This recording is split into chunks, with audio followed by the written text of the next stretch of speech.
Anyway, hello, how are you? We hope that you're well. I know that my shirt is looking very rumpled. It's a warm day here in Van der Kloof. Warm and sticky, man. Um, I wouldn't say as humid as Durban, but it's very humid. So you Nutellas know all about that. Wearing a shirt for an hour and seeing yourself in the mirror, you look like a rumpled handkerchief. Anyway, guys, the video in the background, the still on the screen, it pertains to what I want to talk to you about very briefly. Um,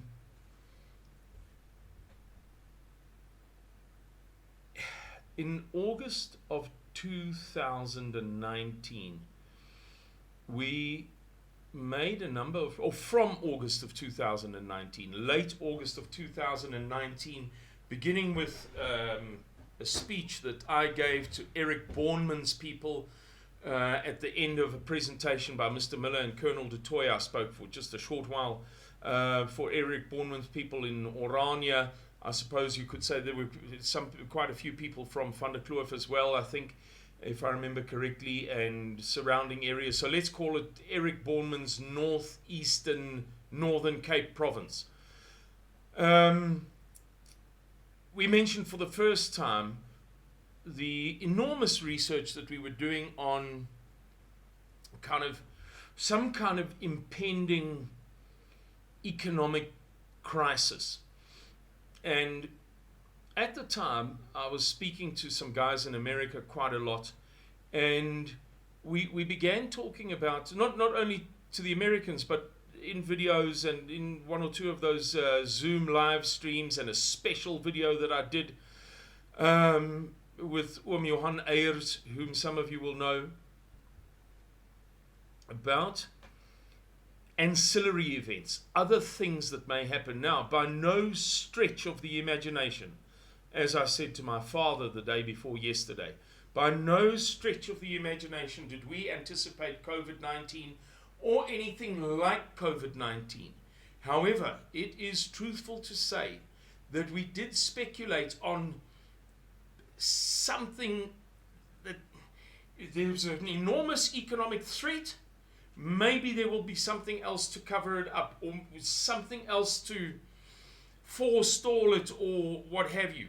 And over time, of course, it has become clearer and clearer and clearer that the COVID-19 story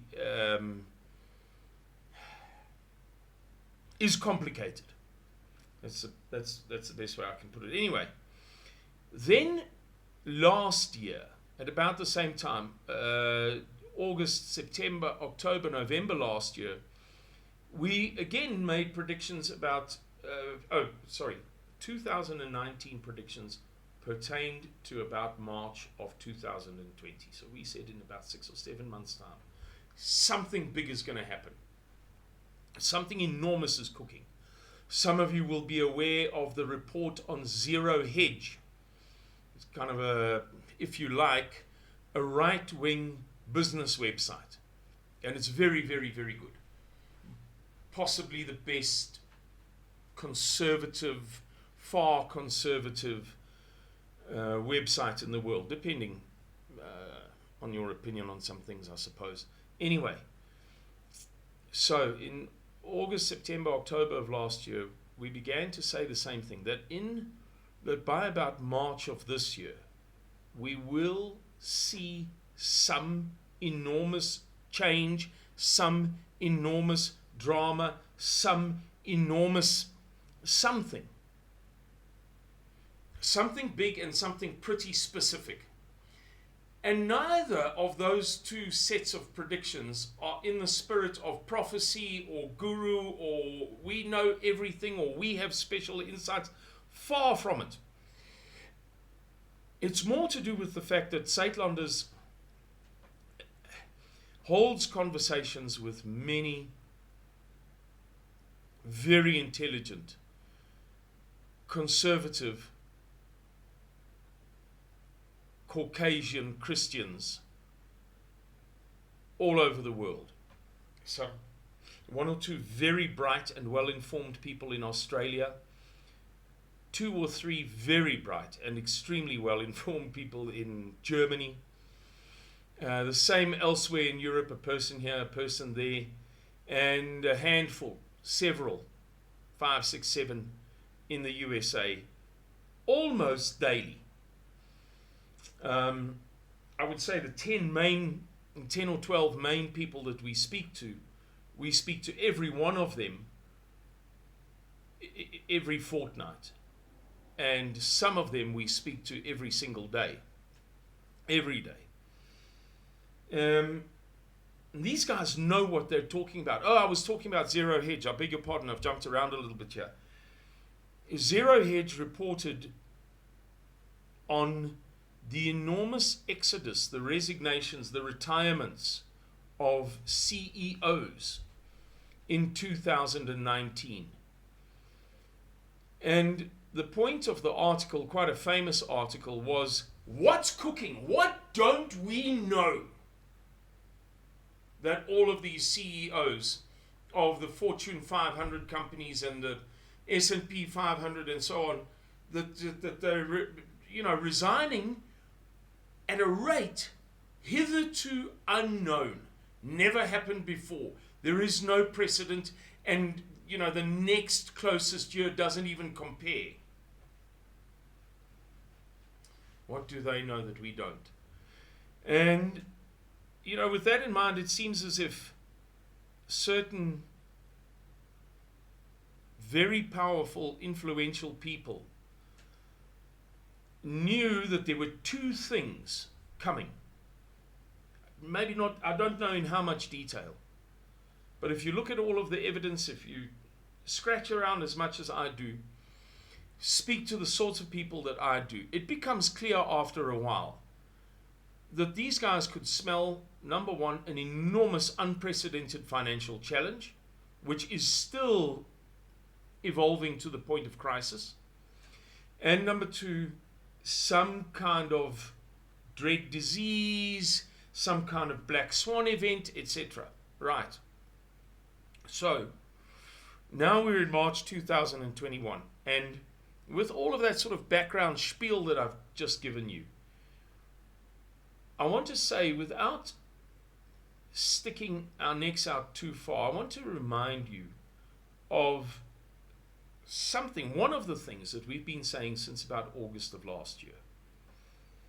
For those of you who haven't seen the videos, for those of you who didn't witness the broadcast, the live Zoom broadcasts that we did on Thursday nights on a number of occasions during the COVID-19 lockdown and so on, we have spoken on a number of occasions about the probability that Joe Biden was selected by the Democratic National Convention, the National Convention of the Democratic Party, to choose a presidential candidate, with them knowing full well that he is suffering senile dementia. This video here is by Sky News Australia, and it shows him in a hardware shop in Washington. I don't know whether, I don't remember, I can't see it, whether it was Washington State in the far northwest of the USA or Washington DC on the east coast of the USA. Anyway, a hardware shop in Washington. And he's bewildered, he's like completely bewildered. And it reaches the point where his staff chase the people who are witnessing this photo op in this hardware shop away. The poor guy's so overwhelmed, so baffled, that it becomes an embarrassment, and his staff have to usher the people away.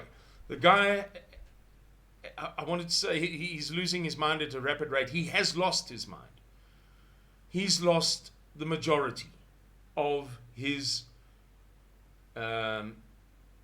cognitive ability in real life circumstances. In other words, he lacks more than 50% of what the average person has to handle social engagements, doing things. Okay. So, it's now becoming, all right, let me go back a step. Sorry, this is a little bit scattered. We said that he was elected, he was selected with them knowing that he's lost his mind. And so there has to be a reason. We began saying this internationally in August or early September of last year. We, as far as I know, were the very, very, very, very, very, very first people. It was weeks and weeks before anybody else suggested anything faintly like this. In fact, I want to say months. And the reason Saitland has said this is because from an intelligence perspective, let's say, we were looking at the thing and thinking, okay, they know that the guy's lost his marbles, right? They can't not know it. It can't be that we're picking it up and they are blissfully oblivious to it, right? So assuming that the Democratic National Convention, excuse me, knows it, why would they select him? There has to be a reason. So we spent, I think, about 3 days considering and contemplating and debating possible motives, possible reasons. And the one that we latched onto was that he was a kind of a stalking horse of a sort, that he was electable, but that his vice president was not. And so he was, maybe a better word is a Trojan horse. He was a Trojan horse to get Kamala Harris into the White House. That he would, in due course, be withdrawn, recalled, and that Kamala Harris would then become the president. Excuse me, hiccuping again. And really this video, which is now 13 minutes long, is just about that. I wandered around a little bit there. I think I got lost once or twice, quite honestly. But it's just to say to you, not to brag so much as to reiterate a position that we have held September, October, November, December, January, February, for almost 7 months.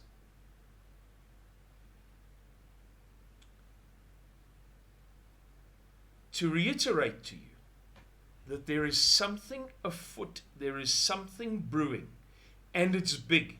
And we suspect that it is the culmination of the coup that has been at play for going back years and years and years, but certainly it has been somehow almost public since the reports that we brought you, based upon other people's reports admittedly, about the hammer and the scorecard and the Transition Integrity Project. So that's it, ladies and gentlemen. Thank you for 15 minutes of your time. As a lady that I used to work with would say, I hope you're wearing a crash helmet. It looks as if big things are coming. If Joe Biden recuses himself, or if he's recalled, whatever is the correct term, it's going to be an enormous thing to have Kamala Harris in the White House. It's going to be an enormous thing for the whole world. She is a toxic creature. Anyway, as I say, thanks for your time. Thanks for watching. If you like this video, like it. Share it. Please share it. And subscribe. Cheers, guys. Bye-bye.